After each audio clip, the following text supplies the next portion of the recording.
Welcome to my channel. আজ সঙ্গে আলোচনা করব মণিপুর সংঘর্ষ। দেখো, মণিপুরে অশান্তি এবং আম, যে সমস্যা গত প্রায় 2 বছর ধরে হচ্ছে, সেই সম্পর্কে আজকে এই প্রতিবেদনে সেই বিষয়টা তুলে ধরব। দেখো, প্রায় 17 থেকে 18 মাস হতে চললো, কিন্তু মণিপুর হচ্ছে এখনও জ্বলছে।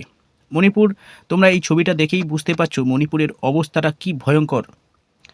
এবং এই মণিপুরের যে সমস্ত ঘটনাগুলো ঘটেছে তার কিছু চিত্র আমি দেখাবো, তাহলে দেখতে পাবে। এবং তোমরা আশা করি প্রত্যেকে নজর রেখেছো বিভিন্ন টেলিভিশন এবং বিভিন্ন নিউজ চ্যানেলে এবং পত্রপত্রিকাতে তোমরা কতটা ভয়ঙ্কর সেটা আমরা কম বেশি প্রত্যেকেই জানি। কেবল এই যে জ্বলন্ত যে অগ্নি সংযোগ দেখছো সেটা কিন্তু নয়। এই রাজ্যে সংঘর্ষে দুটো সম্প্রদায়ের মধ্যে সংঘর্ষে মানে শয়ে শয়ে মানুষ মারা গেছে এবং সেই মৃত্যু কিন্তু ক্রমবর্ধমান। যত সময় গড়িয়েছে তত কিন্তু মৃত্যু মিছিল বেড়েছে। শুধু মৃত্যু হয়নি, হাজার হাজার হাজার হাজার মানে ঘর বাড়ি কিন্তু মানে আগুনে ভস্মীভূত হয়ে গেছে। ঠিক আছে, অ্যাকচুয়ালি এই মণিপুরের দুটো গোষ্ঠী রয়েছে, পুরো বিষয়টা আজকে বলবো। একটা হচ্ছে দুটো গোষ্ঠী না, জনগোষ্ঠী অনেক রয়েছে, কুকি এবং মেইতি। মেইতি এবং কুকি জনগোষ্ঠীর মধ্যে মানে যে ভয়ঙ্কর হিংসা সৃষ্টি হয়েছে, তাই প্রায় 17 থেকে 18 মাস হয়ে গেলেও কিন্তু এখনও পর্যন্ত সেই সংঘর্ষ এখনও পর্যন্ত বিরাজমান। এবং এই সংঘর্ষে 100-র বেশি মানুষ মারা গেছে এবং তারা মানে এখন অনেক মানুষ হচ্ছে ঘর ছাড়া এবং লক্ষাধিক মানুষ কিন্তু আহত রয়েছে।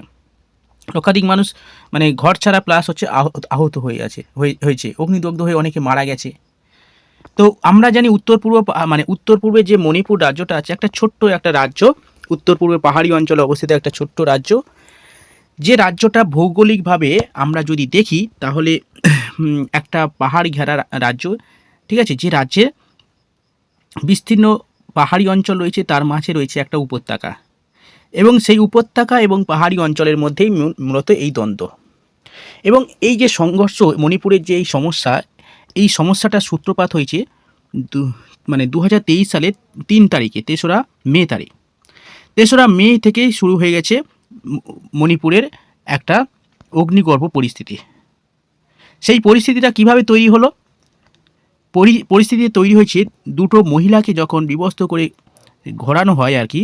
সেই ভিডিওটা আমরা প্রত্যেকে দেখেছি সোশ্যাল মিডিয়াতে এবং সেটার পরেই কিন্তু দেশ জুড়ে তোলপাড় শুরু হয়ে যায়। শুধু সেটাকে কেন্দ্র করে নয়, এর ব্যাকগ্রাউন্ড কিন্তু অনেক গভীর। ব্যাকগ্রাউন্ডটা কি?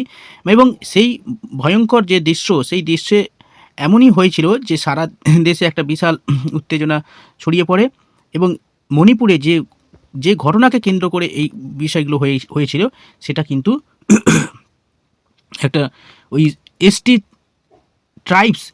এসটি ট্রাইবসের সার্টিফিকেট দেওয়াকে কেন্দ্র করে এই বিষয়টা হয়েছিল।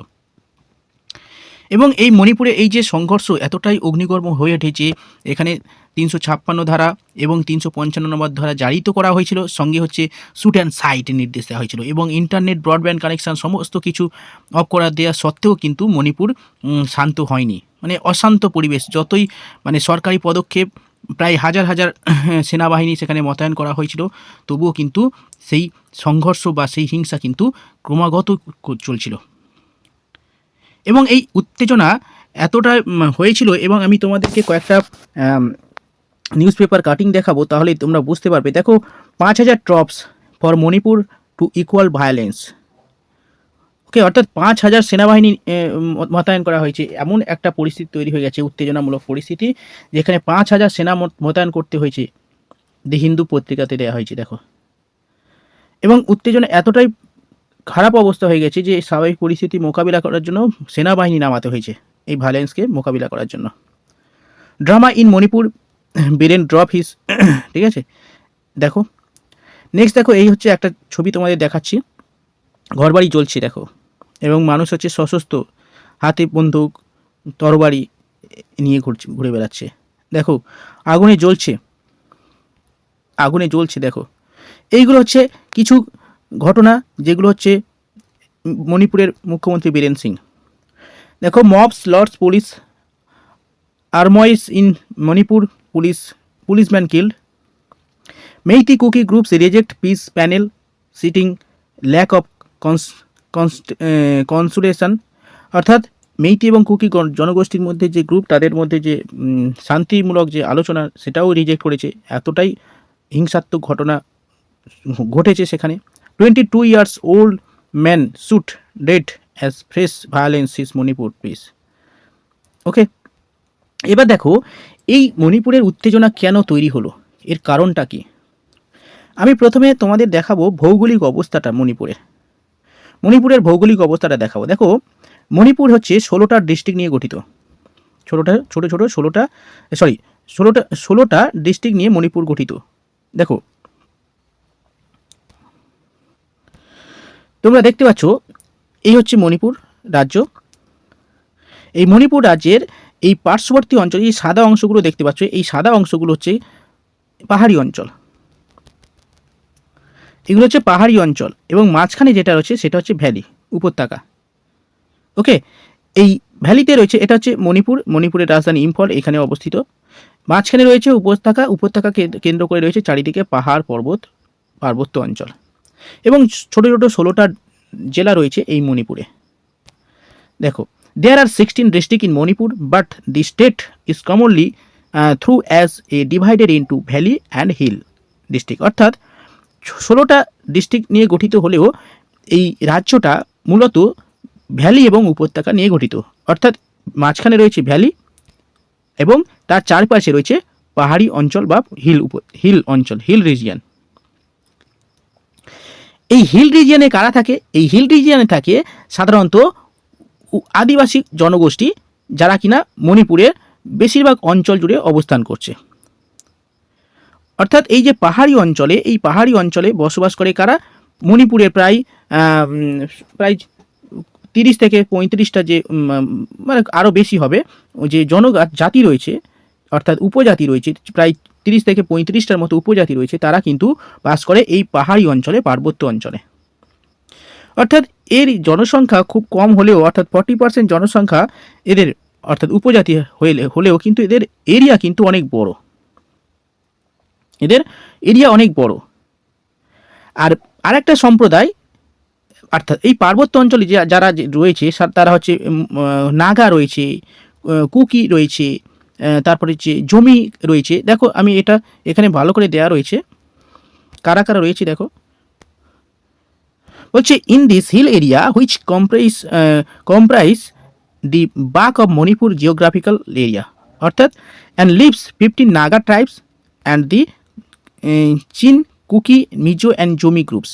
অর্থাৎ এই পাহাড়ি অঞ্চলে যে সমস্ত জনগোষ্ঠী রয়েছে প্রায় 30 থেকে 35টা, তাদের মধ্যে কিছু কিছু উপজাতির নাম দেওয়া হয়েছে কুকি, মিজো, জমি এবং হচ্ছে নাগা গোষ্ঠী রয়েছে এই পাহাড়ি অঞ্চলে, যার জিওগ্রাফিক্যাল এরিয়া অপেক্ষাকৃত অনেক বেশি রয়েছে।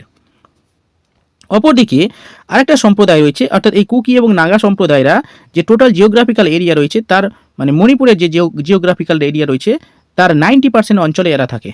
অর্থাৎ পাহাড়ি অঞ্চলে থাকে কারা? এই কুকি, নাগা সম্প্রদায়। ঠিক আছে, এই পাহাড়ি অঞ্চলে কারা থাকে? কুকি আর নাগা সম্প্রদায়। বাকি এই যে মাত্র 10% অঞ্চল যেটা হচ্ছে ভ্যালি, এই ভ্যালিতে থাকে মেইতি সম্প্রদায়। ঠিক আছে, এবারে সমস্যাটা বেঁধেছে এই মেইতি সম্প্রদায়ের সঙ্গে কুকি এবং নাগা, অর্থাৎ পাহাড়ি অঞ্চলের সঙ্গে ভ্যালির সঙ্গে পাহাড়ি অঞ্চলের দ্বন্দ্ব, অর্থাৎ মেইতি সম্প্রদায়ের সঙ্গে কুকি সম্প্রদায় বা নাগা সম্প্রদায়ের দ্বন্দ্ব। ঠিক আছে, এই দ্বন্দ্বটা কিভাবে তৈরি হলো আমি একটু বলছি, শোনো। দেখো, মণিপুরের প্রায় মানে অর্ধেকের বেশি মেইতি সম্প্রদায় রয়েছে। ঠিক আছে, অর্থাৎ প্রায় 60%-এর বেশি, মানে 60%-এর জনগণ রয়েছে মেইতি সম্প্রদায়, যারা হচ্ছে এই ভ্যালিতে থাকে। এবং এই ভ্যালিতে এরিয়া কম কিন্তু জনসংখ্যা বেশি। আর পাহাড়ি অঞ্চলে কি জনসংখ্যা কম কিন্তু এদের জমি বেশি, ফলে একটা সমস্যা তৈরি হয়ে গেছে।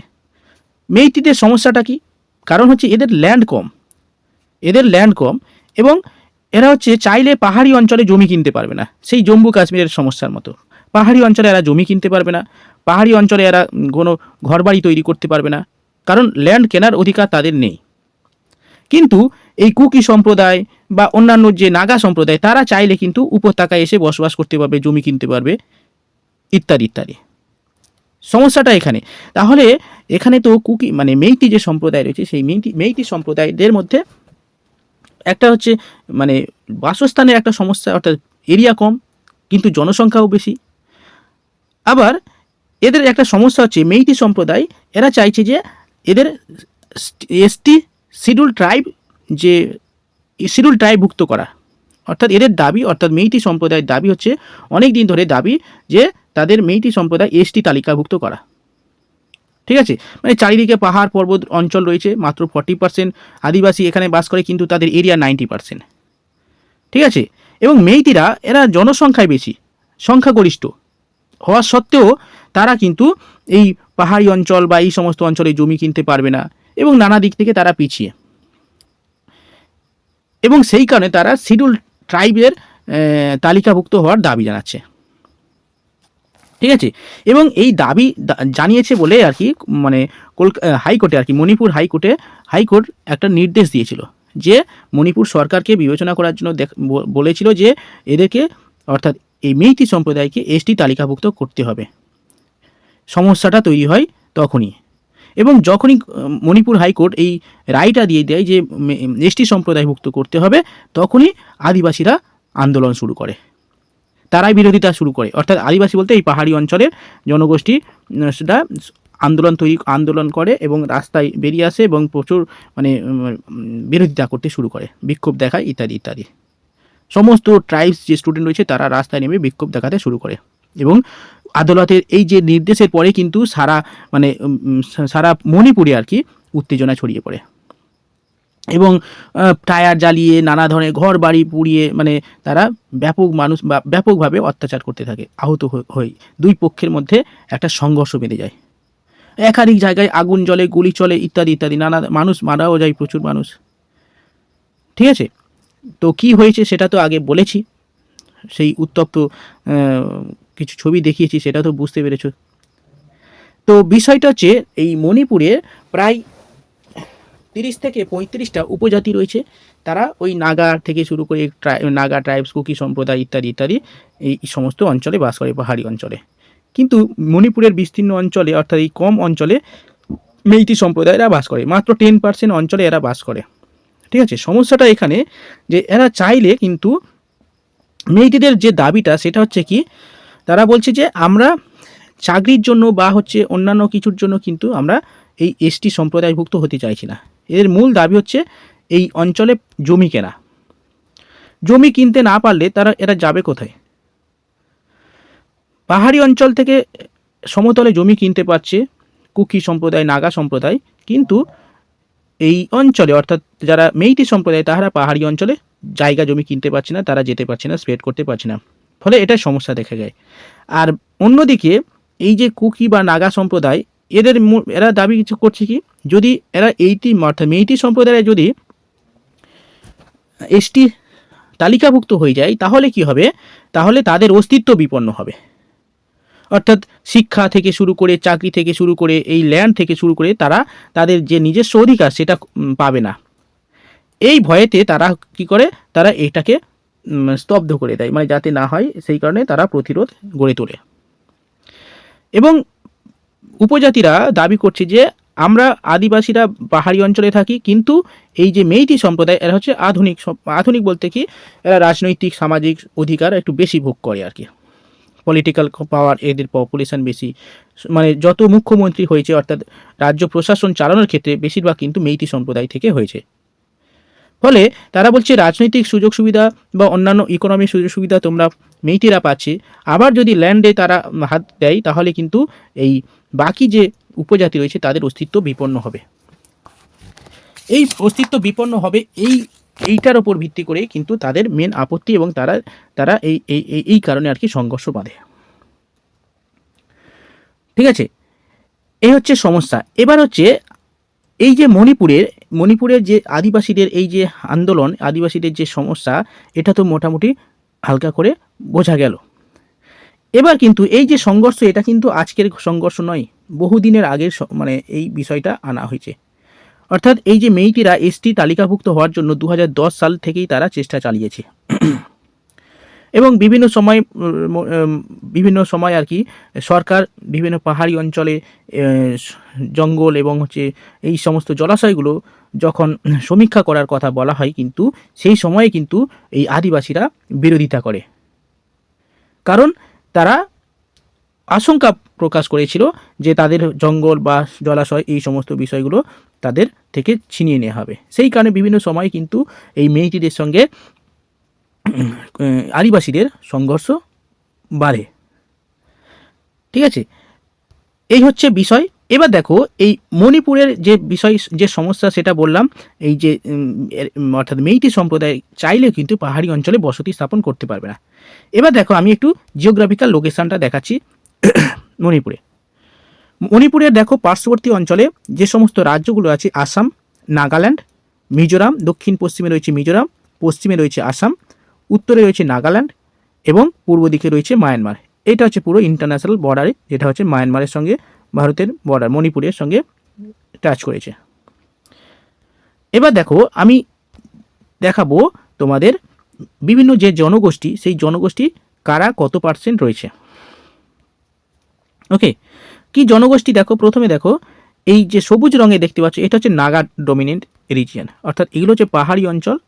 এই পাহাড়ি অঞ্চলে যারা থাকে সেটা হচ্ছে এরা হচ্ছে নাগা ট্রাইবস। ওকে, উত্তর এবং পূর্ব এবং পশ্চিমে, পূর্ব পশ্চিমে নাগা ট্রাইবসরা থাকে। ওকে, নাগা ট্রাইবসের মধ্যে বিভিন্ন ভাগ রয়েছে। ওকে, তো এবার আসছি এই দক্ষিণ পশ্চিম দিকে এখানে থাকে কুকি জনগোষ্ঠী, কুকি এবং জমি জনগোষ্ঠী। দেখো এই অঞ্চলে থাকে কুকি এবং জমি জনগোষ্ঠী। আর এই মাঝখানে যারা রয়েছে তারা হচ্ছে মেইটি জনগোষ্ঠী। দেখো এই মাঝখানে উপত্যকাতে রয়েছে মেইটি জনগোষ্ঠী, ইম্ফল, যেটা হচ্ছে রাজধানী, মণিপুরের রাজধানী ইম্ফল। এই ইম্ফলে অর্থাৎ এই অঞ্চলে থাকে কারা, মেইটি জনগোষ্ঠী, যারা সমতলে থাকে। ওকে, এবং বাকি যে জনগোষ্ঠী রয়েছে এই অংশটা, অর্থাৎ এইটা হচ্ছে জমি জনগোষ্ঠী, জিরিবাম জনগোষ্ঠী আছে, আর একটা জমি জনগোষ্ঠী আছে। এই গেল মানে মণিপুরের যে আদিবাসী এবং মেইটি জনগোষ্ঠীর রিজিওনাল জিওগ্রাফিক্যাল ডিভিশন। এবার আমি তোমাদের দেখাবো মণিপুরের কত পার্সেন্ট পপুলেশন। দেখো 53% পপুলেশন রয়েছে মেইটি জনগোষ্ঠীর মধ্যে রয়েছে। 53% জনগণ হচ্ছে মেইটি জনগোষ্ঠী রয়েছে। নাগা জনগোষ্ঠী রয়েছে 44%, 44.6%। কুকি জনগোষ্ঠী রয়েছে 15%, 15.4%। এবং হচ্ছে আদার্স রয়েছে কত, 4%। ঠিক আছে, এবং হচ্ছে এইটা হচ্ছে কি জমি জনগোষ্ঠী মাত্র 2.2%। ঠিক আছে, এই হচ্ছে অর্থাৎ জিওগ্রাফিক্যাল যে পাই ডায়াগ্রামের মাধ্যমে আমি দেখিয়ে দিলাম যে কোন জনগোষ্ঠীর পরিমাণ কত রয়েছে। ঠিক আছে, তো এই হলো আমাদের মণিপুরের সমস্যা এবং সাম্প্রতিক সময় এইটা খুবই গুরুত্বপূর্ণ বিষয়, এবং এই বিষয় নিয়ে বিরোধীরা লোকসভায় এবং রাজ্যসভায় ব্যাপক উত্তেজনা তৈরি করেন আর কি মণিপুর ইস্যু নিয়ে, এবং ভারতবর্ষের একটা বিশাল একটা বড় হচ্ছে ইস্যু আর কি, সমস্যা, এই মণিপুর সমস্যা। ঠিক আছে, তো এই মণিপুর সমস্যা সমাধানের জন্য ভারতের স্বরাষ্ট্র মন্ত্রক কিন্তু মানে ব্যাপকভাবে প্রচেষ্টা চালিয়েছে। দ্রুত এই সমস্যা সমাধানের জন্য সেনাবাহিনী পাঠিয়েছে, এবং হচ্ছে বর্তমানে মণিপুরের এই যে হিংসাত্মক ঘটনা যাতে না ছড়ায় তার জন্য ইন্টেলিজেন্স এজেন্সিগুলোকে সজাগ থাকতে বলেছে। এবং মণিপুরের যে মুখ্যমন্ত্রী বীরেন সিংয়ের নেতৃত্বে ব্যাপক কিন্তু এই স্বরাষ্ট্রমন্ত্রকের সহায়তায় ব্যাপক অভিযান চালানো হয়েছে যাতে দ্রুত এই সমস্যার সমাধান নিষ্পত্তি হয়, এবং যারা এই সমস্ত ঘটনার সঙ্গে যুক্ত তাদেরকে গ্রেপ্তার করে একদম মানে কড়া ব্যবস্থা নেওয়ার জন্য কিন্তু স্বরাষ্ট্রমন্ত্রক নির্দেশ দিয়েছে। এবং যে সমস্ত আদিবাসীরা যারা হচ্ছে ঘর ছাড়া তাদেরকে মানে সঠিকভাবে ত্রাণ শিবিরে সমস্ত কিছু পাওয়ার জন্য, অর্থাৎ খাদ্য, বস্ত্র, বাসস্থান সমস্ত কিছু পাওয়ার জন্য কিন্তু স্বরাষ্ট্রমন্ত্রকভাবে বিশেষভাবে তাদেরকে নির্দেশ দিয়েছে। এবং আশা করব আমরা এই মণিপুর সমস্যার দ্রুত সমাধান হবে 2025 সালের মধ্যে, কিন্তু সেই সমস্যাটা পুরোটাই সমাধান হবে, এটা আমরা প্রত্যেকে আশা করব। ঠিক আছে, চলো ভিডিওটা এই পর্যন্ত রাখছি। আশা করি যদি ইউজফুল বলে মনে হয় তাহলে চ্যানেলটা সাবস্ক্রাইব করে রাখবেন, এবং যদি ভালো লাগে লাইক করে রাখবেন। দেখা হচ্ছে পরের ভিডিওতে এই রকম কোনো একটা বিষয় নিয়ে। ওকে, বাই।